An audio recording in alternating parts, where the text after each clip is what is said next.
My name is Jackie Warren Moore, and I'm a poet. I'm a mother, I'm a grandmother.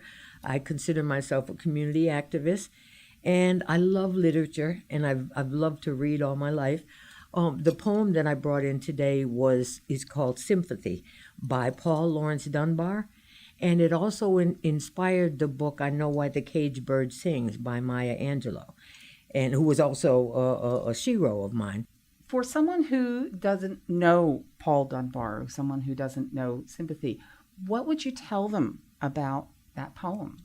Well, it's a poem that talks about being a caged bird and what it feels like, and to recognize that in ourselves. Sometimes in everyone's life, once or twice, you may feel like a caged bird, and what it feels like and what you need to do to free yourself, to free your mind, if not your body. Would you be so kind as to just read us a short passage? Okay, I'd love to. Again, it's Sympathy by Laurence Dunbar. I know why the caged bird beats his wing, till its blood is red on the cruel bars, for he must fly back to his perch and cling. When he fain would be on the bough a swing, and a pain still throbs in the old, old scars, and they pulse again with a keener sting. I know why he beats his wing. I know why the caged bird sings, ah me, when his wing is bruised and his bosom sore.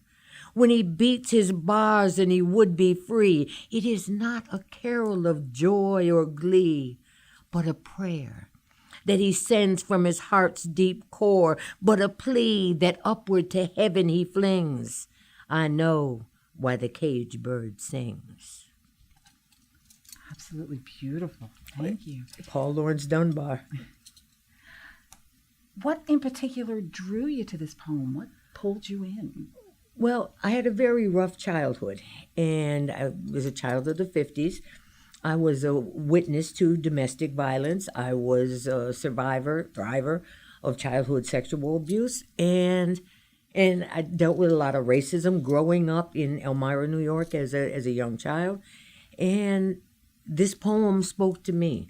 When I first read it, I wanted to be free. I felt like I was encaged, and I needed to do something to free myself. And reading was what did that for me.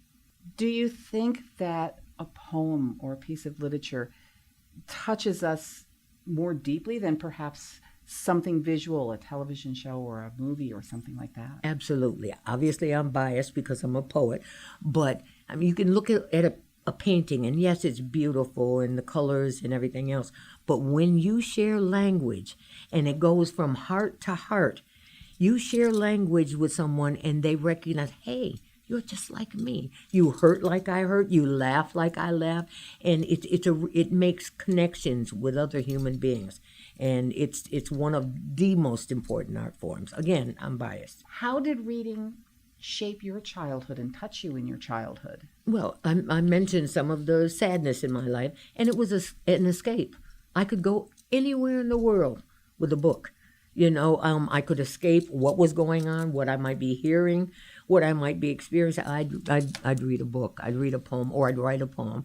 My siblings used to tease me because I'd read milk cartons, and they said, Jackie reads anything. She'll even read a milk carton, and it helped me escape, but it also helped me learn about the world, which is the other piece.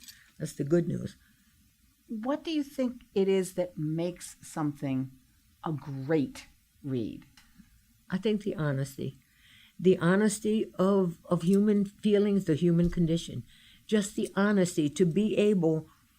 A writer has to be brave, and you have to be willing to share everything. You have to be, rip your chest open and share what's there. Again, I keep going back to the human kind of thing. I mean, we can get lofty and talk about, the literature. I mean, all of that. But it is basic honesty and honest feelings that I think, that human beings connect with. We connect with each other saying, you're just like me. You may be a millionaire. I may be living in a cardboard box. but I bet I know some of your experiences. And if you're honest, you know some of mine. And a writer has to touch that, be willing to touch that flame and talk about it and share it with the rest of us. We are in a very digital age. People are running around with their Kindles and their iPhones and all of their electronic media. Yet here you are with a book in hand. Mm-hmm. Why do you think we still need books? Now that's an interesting question, because I see the young people with that, and I've even been to like slam and poetry readings, and the young people get up with their phone and they have their poems. It's like, oh no, you have to write this stuff down and then you type it up. I mean, it's a process, and of course, a book is. There is nothing in the world like opening a book. You know, I'm not talking about going to your phone and scrolling down, but sitting down under a tree and opening a book and just reading the words and feeling the paper. I have a friend who says that she loves the smell of books. Well, I'm not so sure about the smell, but I love the feel and the freedom to flip the pages and, wait a minute, I didn't get that. Let me go back. You know, I just love a book. I don't want to be in a world without books. I love all the digital stuff, even though I'm terrible with it. But we need books. We need books to just sit down and relax and open a book. Anything in particular that you want to make sure that people take away from this? Well, reading saved my life. I mean, I'm convinced of that. Just again because of the childhood that I had. Reading was my getaway. In El Mar, there's a little place that no longer is there. I visited recently, and there was a place called Cardboard Hill, and over in Cardboard Hill was a little stream that off of the Chemung River, little creek kind of thing, and I would go there, and I'd wade out into the water with my book, and there's a rock in the middle, and I'd sit on this rock, and I'd read my book. And the whole world would literally go by in a stream. And it saved my life, because all of my cares, all of my worries, everything else would just float right down the stream while I'm sitting here, you know, in India, in my book or wherever, you know. And it helped me. It helped me survive and thrive enough to be sitting here in front of you today. It's marvelous. Well, thank you. Thank you so much. Well, thank you.